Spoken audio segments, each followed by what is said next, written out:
वक्रतुंड महाकाय सूर्यकोटी समप्रभ निर्विघ्नं कुरु मे देवो सर्वकार्येषु सर्वदा. पुंडलीक वरदा हरी विठ्ठल श्री ज्ञानदेव तुकाराम. पंढरीनाथ भगवान की जय. माऊली ज्ञानेश्वर महाराज की जय. जगद्गुरु संत तुकाराम महाराज की जय. सब संतन की जय. माऊली महावैष्णव ज्ञानोबारायांच्या परमश्रेष्ठ अशा ज्ञानेश्वरी ग्रंथाचं चिंतन करत आपण श्रीमद भगवद्गीतेतल्या 61 क्रमांकाच्या आणि 320 क्रमांकाच्या ओवी आणि श्लोकापर्यंतचा टप्पा पार पाडलेला आहे. आज आपण 62 आणि 63 क्रमांकाचे श्लोक आणि 321 व्या समोरच्या ओव्या बघणार आहोत. यामधून भगवंतानं स्थितप्रज्ञ पुरुषानं इंद्रियांवर विजय मिळवणं किती महत्त्वाचं आहे याचं वर्णन केलं. परंतु या इंद्रियांवर जर विजय मिळवता आला नाही आणि विषय जर या इंद्रियांपेक्षा सरस ठरले, हावी ठरले, तर साधकाचं कशा पद्धतीनं अधःपतन होतं याचं आपल्याला वर्णन आज ऐकायला मिळणार आहे. ज्यामध्ये भगवंत सुरुवातीला म्हणतायत, ध्यायतो विषयान पुंसा संगस्तेषुपजायते संगात संजायते काम कामात क्रोधोभिजायते. अर्थात विषय चिंतनाने पुरुषाचे त्यांच्या ठिकाणी प्रेम जडते व प्रेमापासून वासना व वासनेपासून क्रोध उत्पन्न होतो. पुढं भगवंत म्हणतायत, क्रोधात भवति सम्मोह सम्मोहात स्मृती विभ्रमः स्मृतिभ्रंशात बुद्धिनाशो बुद्धिनाशात प्रणश्यति. अर्थात क्रोधापासून मोह, मोहापासून स्मृतिनाश व स्मृतिनाशापासून बुद्धिभ्रंश होतो व बुद्धिभ्रंश झाल्यावर पुरुषाचा नाश होतो. स्थितप्रज्ञ पुरुष ही एक परमोच्च अवस्था सांगत या परमोच्च अवस्थेच्या अगदी विरुद्ध अशी सर्वात निम्न स्तराला नेणारी जी अवस्था आहे ती म्हणजे विषय विकारांमध्ये अडकलेल्या जीवाची अवस्था. विषयी पामर लोकांची जी दशा किंवा अवस्था त्याचं वर्णन इथं भगवंतांनी केलेलं आपल्याला दिसतं. ज्याच्यामधून एक प्रकारचा संदेश देऊ इच्छित आहेत भगवंत, की जेणेकरून साधकाला या विषयांपासून सावधही राहता येईल. जे स्वतः या श्लोकांमध्ये सांगितल्याप्रमाणे अधःपतित झालेले आहेत त्यांना नव्यानं उभं राहता येईल. आणि जे उभं राहिलेले आहेत, जे विषयांपासून बाहेर पडलेले आहेत, त्यांना कायम विषयापासून वेगळं राहून आपलं अंतिम ध्येय गाठेपर्यंत आपल्या अवस्थेवर, स्थितीवर ठाम राहता येईल. या सगळ्या दृष्टीनं आजच्या या श्लोकांचं चिंतन, निरूपण अतिशय महत्त्वाचं आहे. म्हणजे सामान्य माणसाचं अधःपतन कुठून सुरू होतं, सामान्य जीवाचं अधःपतन कुठून सुरू होतं, अधःपतनाचं मूळ काय, अधःपतनाचं बीज काय, अधोगतीचं मूळ काय, तेही या श्लोकांमधून आपल्या लक्षात येईल. आणि अधोगतीत पडलेले, विषयांमध्ये खितपत पडलेले, विषयात खितपत पडल्यामुळं आपल्या मूळ रूपापासून बाजूला पडलेले, परंतु आपण यातून बाजूला व्हावं, बाहेर व्हावं आणि पारमार्थिक मार्गाला लागावं, अशाही लोकांसाठी हे चिंतन, हे निरूपण महत्त्वाचं आहे. आणि जी लोक विषयांपासून मुक्त झालेली आहेत त्यांना सुद्धा आपण पुन्हा एकदा जर विषयांच्या नादी लागलो तर आपलं पुन्हा कशा प्रकारे अधःपतन होऊ शकतं याची एक धोक्याची सूचनाही या निरूपणातून आपल्याला मिळणार आहे. म्हणून साधना करताना काही महत्त्वाचे प्रश्न साधकानं लक्षात ठेवणं गरजेचं आहे. आपण सगळेजण साधक आहोत, आपण परमार्थाच्या मार्गावर आरूढ झालेलो आहोत, आपण सगळेजण परमार्थाच्या मार्गावर चालत आलेलो आहोत. काही जणांनी बराच प्रवासही या साधनेच्या मार्गावर केलेला आहे. काही लोकांचा या साधनेच्या मार्गावर नव्यानं प्रवास सुरू झालेला आहे. काही जण या प्रवासात मुक्कामाच्या अतिशय जवळही पोहोचले असतील. परंतु या सगळ्याच लोकांना आजचं हे चिंतन अतिशय महत्त्वाचं आहे. कारण एखाद्या शाळेमध्ये प्रवेश घेतला एखाद्या विद्यार्थ्यानं तर त्या विद्यार्थ्याला काही महत्त्वाच्या गोष्टी माहीत असणं गरजेचं असतं. नापास कशामुळं माणूस होतो, नापास होण्याची सुरुवात कुठून होते हे प्रवेश घेतलेल्या विद्यार्थ्याला माहीत असावं लागतं. इतकंच नाही तर अभ्यासाच्या गतीला लागलेल्या मुलांनाही अभ्यासापासून परावृत्त करणाऱ्या गोष्टी कोणत्या, केलेलं चिंतन, केलेला अभ्यास विस्मृतीमध्ये नेणाऱ्या गोष्टी कोणत्या, आणि परीक्षेमध्ये पास होण्याची खात्री असलेल्यांना सुद्धा परीक्षेमध्ये नापास करणाऱ्या ज्या घटना असू शकतात, संभाव्य धोके असू शकतात, त्यांची सूचना प्रवेश घेतानाच विद्यार्थ्याला असणं गरजेचं असतं. सुरुवातीला प्रवेश करताना ही माहिती नाही मिळाली तरी चालेल, परंतु एका विशिष्ट अवस्थेत का होईना ती माहिती मिळाली पाहिजे. आणि चांगली माहिती कोणत्याही वेळेला मिळाली तर ती योग्यच ठरते. योग्य माहिती योग्य वेळी मिळाली तरी चालेल, शेवटच्या टप्प्यात मिळाली तरी चालेल, पण ती मिळणं गरजेचं आहे. न मिळण्यापेक्षा चांगली माहिती लवकर मिळणं कधीही चांगलं. म्हणून जी माहिती इथं भगवंत देत आहेत ती माहिती प्रत्येक टप्प्यावर उपयोगाची ठरणारी आहे.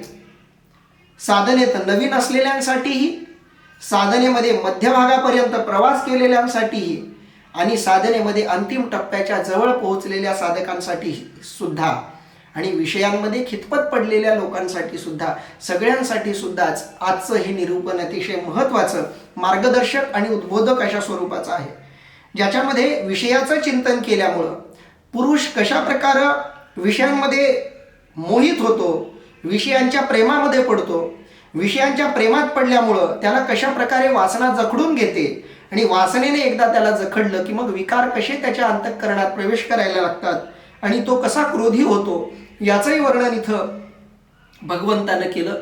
आणि एकदा क्रोध अंतःकरणात निर्माण झाला की क्रोधापासून मोह, मोहापासून स्मृतिनाश, आणि स्मृतिनाशापासून बुद्धिनाश होतो, आणि बुद्धिनाश हा पुरुषाच्या नाशाला कारण ठरतो. हा सगळा नाशाचा प्रवास भगवंतांनी या 2 श्लोकामध्ये सांगितलेला आहे.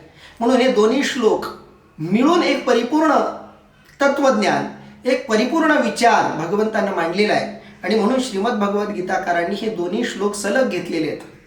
आणि या दोन्ही श्लोकांचं माऊली सुद्धा एकत्रितपणे वर्णन करताना आपल्याला दिसत आहेत. माऊली या श्लोकांचं काय वर्णन करतायत ते आता आपण बघूया. माऊली म्हणतायत, जरी हृदयी विषय स्मरती तरी निसंगाही आपजे संगती, संगे प्रगटे मूर्ती अभिलाषाची. अर्थात अंतःकरणात विषयाची नुसती आठवण झाली तरी विरक्तालाही पुन्हा विषयांचा संग घडून कामना उत्पन्न होते.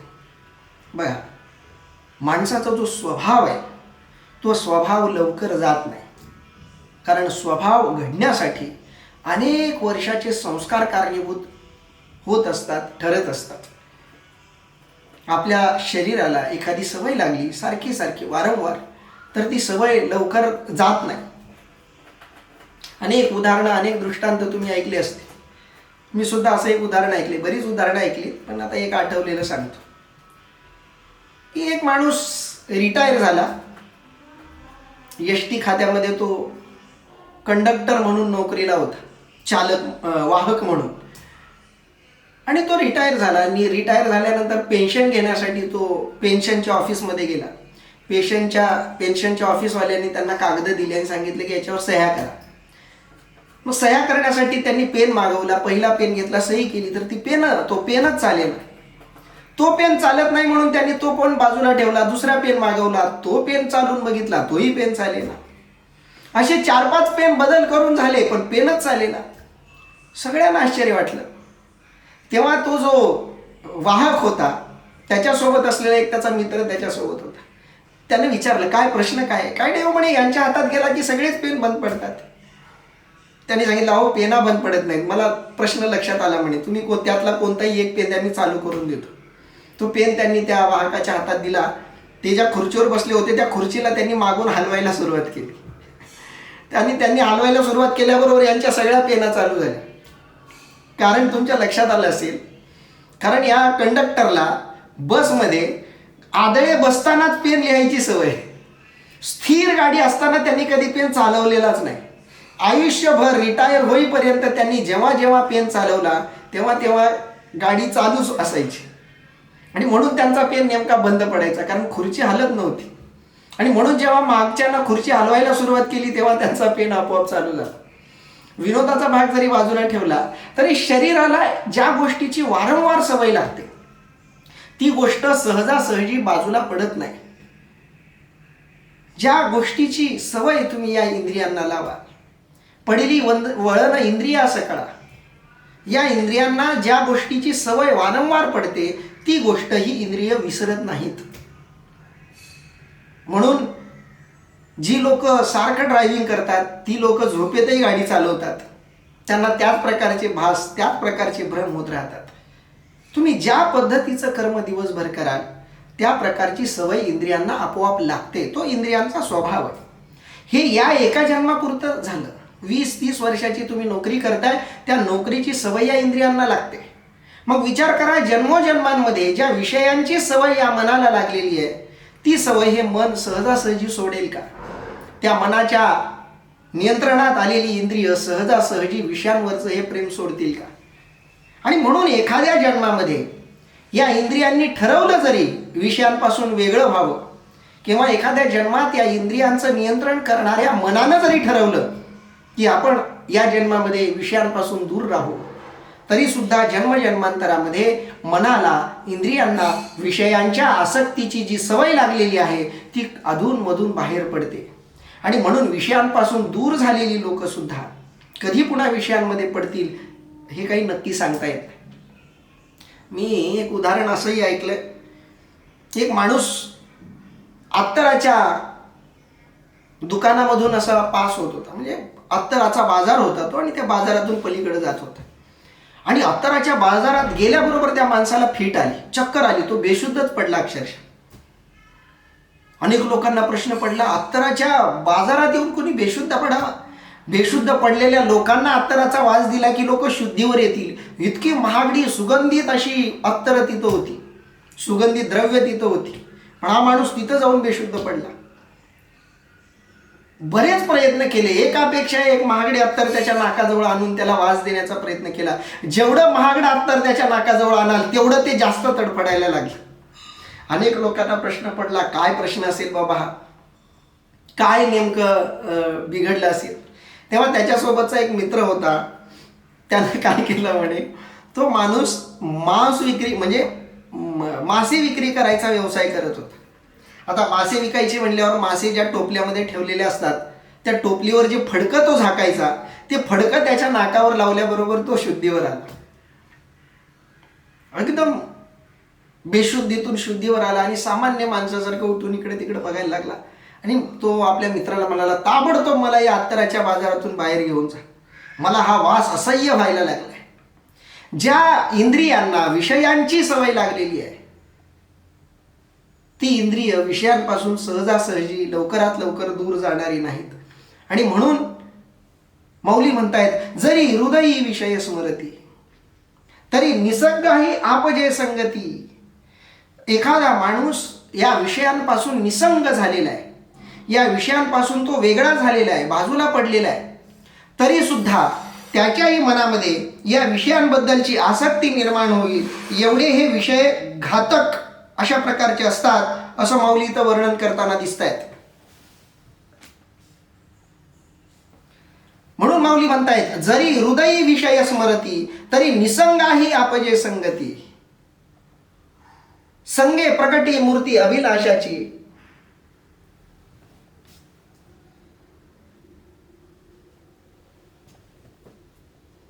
आले सर. सर आवाज बंद झाला होता, येत नव्हता. हा ठीक आहे, नेटवर्क प्रॉब्लेम होता. कंटिन्यू करू आपण ह्या नंबरवरून. हो हो. माऊली सांगतायत, जरी हृदयी विषय स्मरती तरी निसंगाही आपजे संगती. संगे प्रकटे मूर्ती अभिलाषाची.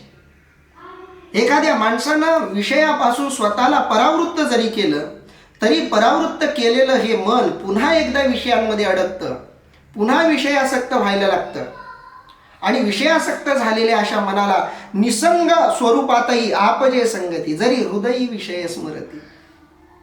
विषयांना वेगळं करूनही, विषयांना बाजूला करूनही ज्या लोकांच्या मनात जेव्हा केव्हा विषयांचं स्मरण होईल, जेव्हा केव्हा विषय स्मरतील, जरी हृदयी विषय स्मरती, नुसतं स्मरण जरी केलं विषयांचं, विषय समोर तर आलेलेच नाही आहेत अजून, विषय समोर येणं हा आणखी पुढचा विषय आहे.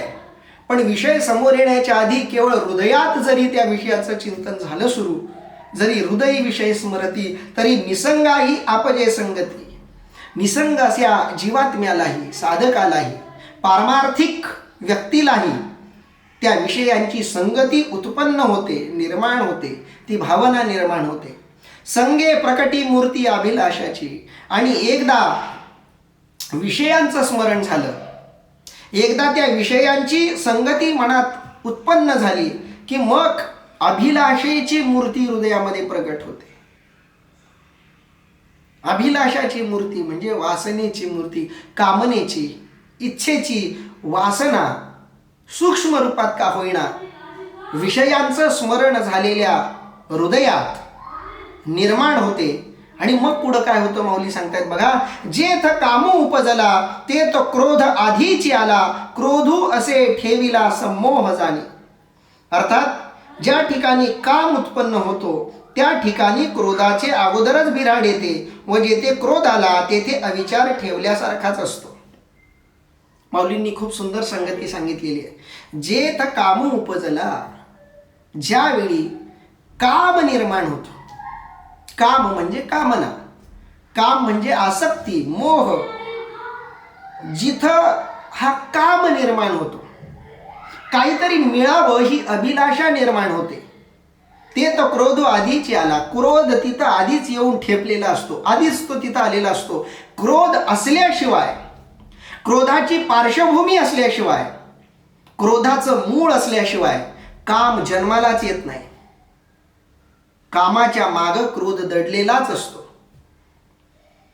आठवून बघा, आपल्याला जेव्हा एखादी गोष्ट मिळाविषयी वाटते, जेव्हा एखादी गोष्ट मिळाविषयी वाटते तेव्हाच तिच्या मागच क्रोध दडलेला असतो. कारण जी कामना तुम्ही केलेली आहे ती कामना जर पूर्ण नाही झाली तर लगेच काम बाजूला होतो, कामना बाजूला होते आणि क्रोध पुढे येतो. क्रोध फक्त कामनेच्या पूर्तीची वाट बघण्यासाठी मागं थांबलेला असतो. कामनेची पूर्ती जर नाही झाली की मग कामना बाजूला गेली की लगेच क्रोध समोर येतो.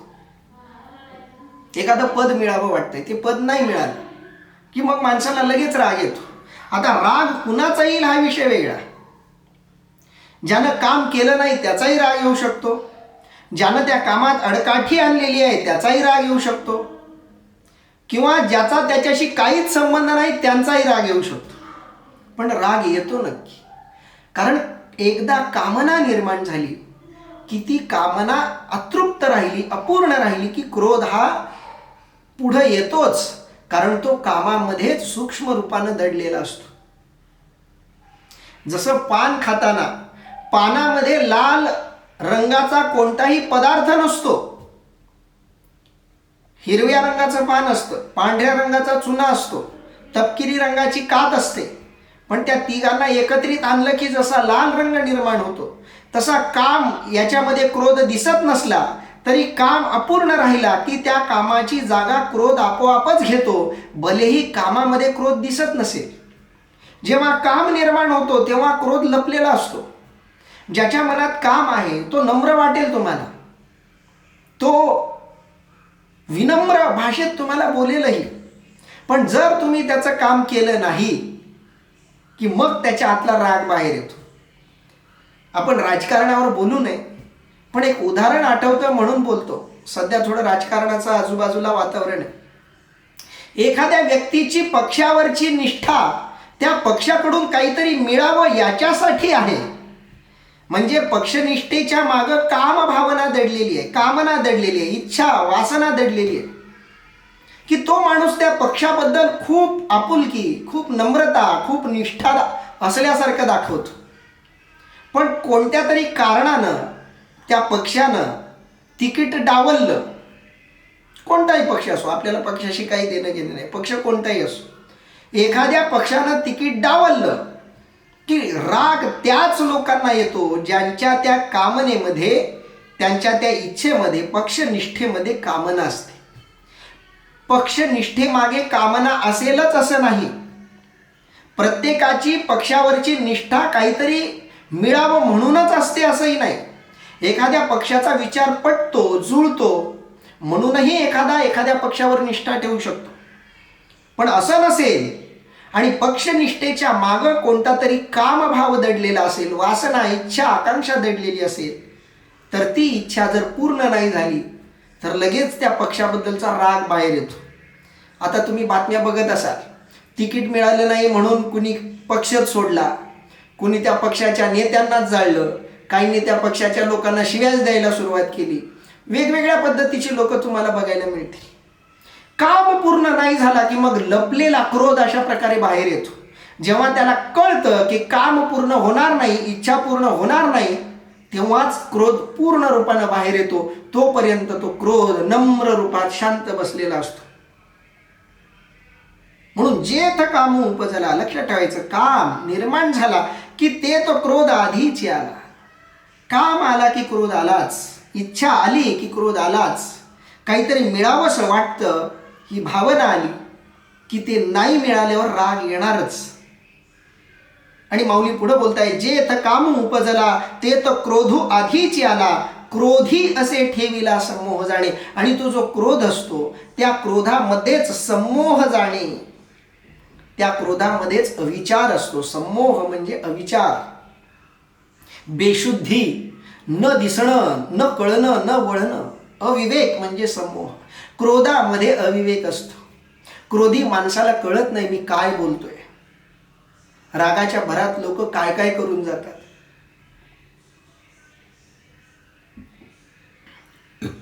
रागाच्या भरात एकमेकांना नको नको ते शब्द बोलतात. नंतर आपण असं बोललो याचा त्यांनाच पश्चाताप होतो. कारण क्रोध आला की माणूस आंधळा होतो. क्रोधाला डोळे नसतात, क्रोधाला विवेक नसतो. क्रोध हा असा विकार आहे जो आंधळा आहे, जो स्वैर आहे, निर्धास्त आणि बिनधास्त असा स्वभाव आहे क्रोधाचा. म्हणून या क्रोधाच्या आतच समोह जाणे, क्रोधी असे ठेविला समोह जाणे. क्रोधाच्या आतच, क्रोधाचं आतलं जे रूप आहे ते समूहाचं आहे. क्रोधाचं आतलं जे रूप आहे ते अविचाराचं आहे. तुम्ही बघा, रागाच्या भरात तुम्ही एखाद्याला जेव्हा बोलता तेव्हा आपण रागाच्या भरात जे काही बोललो ते बोलल्याचा तुम्हाला नंतर पश्चाताप होईल. तुम्हालाच आश्चर्य वाटेल की रागाच्या भरात मी हे काय काय बोलून गेलो किंवा बोलून गेले. कारण रागाच्या आत अविचार दडलेला असतो. आणि म्हणून माऊली म्हणतायत, जेथ काम उपजला ते तर क्रोध आधीच आला, क्रोधू असे ठेविला समोह जाणे. आणि त्या क्रोधाच्या आतच समोह लपलेला असतो, दडलेला असतो. पुढं माऊली वर्णन करतायत बघा, समोहा झाली या व्यक्ती तरी नाशू पावे स्मृती, चंडवाते ज्योती आहत जैसी. अर्थात प्रचंड वाऱ्याने जसा दिवा नाहीसा होतो त्याप्रमाणे अविचार येताच स्मृती, आत्मविचार नाहीशी होते.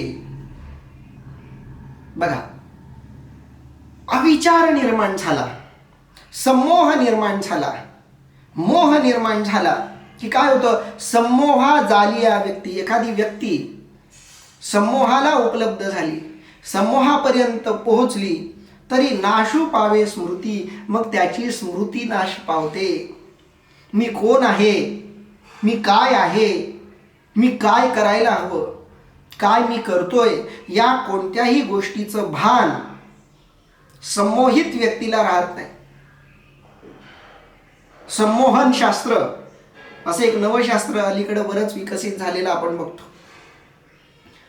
या संमोहन शास्त्रामध्ये जी व्यक्ती संमोहित करते ती व्यक्ती ज्याला संमोहित करते त्या व्यक्तीकडून त्या व्यक्तीला हवं तसं काम करून घेते. तुम्हाला जर संमोहित केलं तर तुमच्याकडून मी मला जे हवं ते करून घेऊ शकतो, एवढी ताकद संमोहनामध्ये असते.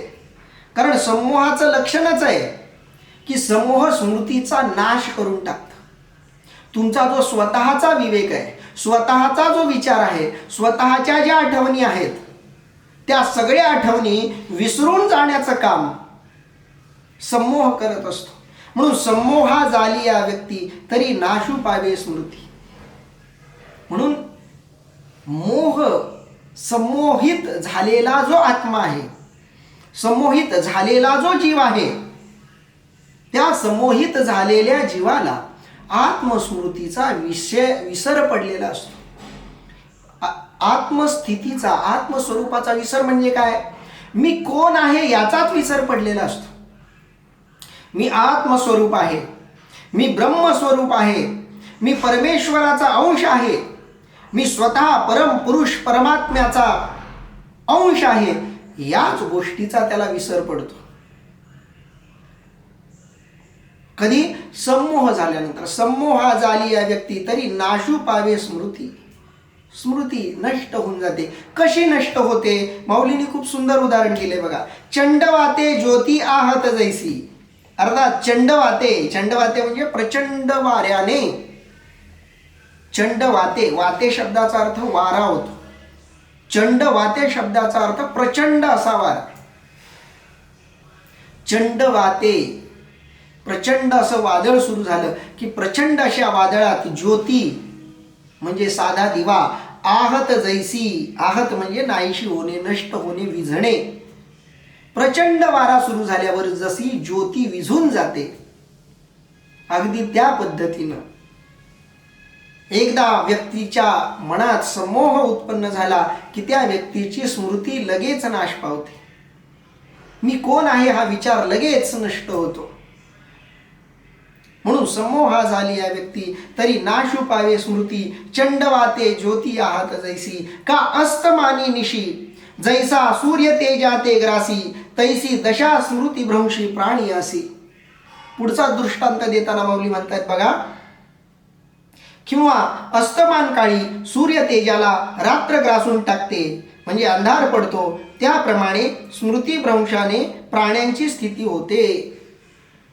आता हा दृष्टांत लोकसमजाच्या आधारावर माऊलींनी बनवलेला आहे. लोकसमज जो आहे, लोकसमज दरवेळी खराच असतो असं नाही. लोकसमज अनेकदा खोटा आणि गैरसमजावर आधारलेलाही असू शकतो. त्या गैरसमजावर आधारलेल्या लोकमानसावर आधारित असा दृष्टांत माऊलींनी दिलाय. का अस्तमानी निशी. का अस्तमानी. अस्तमानी म्हणजे मावळणं, अस्त पावणं. अस्तमानी निशी. निशी म्हणजे संध्याकाळ किंवा रात्र. रात्रीच्या वेळेला, जेव्हा रात्र सुरू होते त्या वेळेला अस्तमानी निशी. अस्तमान काळी, सूर्य मावळायच्या वेळेला, रात्रीला किंवा संध्याकाळी. जैसा सूर्य तेजाते ग्रासी. अंधार सूर्याच्या तेजाला ग्रासून टाकतो. आता मी म्हणालो की हा लोकभ्रम आहे. आपण बोलताना म्हणतो ना असं की चला सूर्य गेला, अंधारानं पूर्णपणे आता सूर्याला गिळून टाकले किंवा प्रकाशाला गिळून टाकले आणि म्हणून अंधार झाला असं लोकांना वाटतं. आता वैज्ञानिक सत्य असं आहे की सूर्य हा मावळत नसतो, उगवत नसतो. सूर्य जिथं आहे तिथं आहे. तो जसा सुरुवातीपासून आहे तसाच आताही आहे. ना त्याची जागा हललेली आहे ना त्याचं स्थान हललेलं आहे. म्हणजे आकाशगंगा जशी जशी फिरते तसा तो फिरतो, सगळ्यांबरोबर फिरतो. जसं एखादी गाडी चालू आहे, गाडीत पहिल्या सीटवरची जी सीट आहे किंवा त्या सीटवर ठेवलेली जी वस्तू आहे, गाडी कुठेही गेली तरी ती वस्तू तिथंच राहणार आहे, ती सीट तिथंच राहणार आहे. तसं सूर्य, आकाशगंगा सगळी हलत असली तरी सूर्याचं जे स्थान या आकाशगंगेत आहे ते स्थान कायम आहे. सूर्य हलत नाही. सूर्याचा प्रकाश कमी जास्त होत नाही. सूर्य जसा प्रकाशमान होता तसाच प्रकाशमान आहे. पण पृथ्वी स्वतःभोवती फिरत फिरत सूर्याभोवती फिरत असल्यामुळं जेव्हा जेव्हा सूर्याकडं पृथ्वीची पाठ होते त्या भागामध्ये उजेड पाठीमागच्या बाजूला अंधार पडतो आणि ज्या बाजूला पृथ्वीचं तोंड आहे सूर्याच्या बाजूनं तिकडं उजेड पडतो. पण लोकभ्रम असा आहे की रात्रीची वेळ होते म्हणजे सूर्याला अंधार ग्रासून टाकतो. या लोकभ्रमावर आधारित माऊलींचा दृष्टांत आहे. का अस्तमानी निशी जैसा सूर्य तेजा ते ग्रासी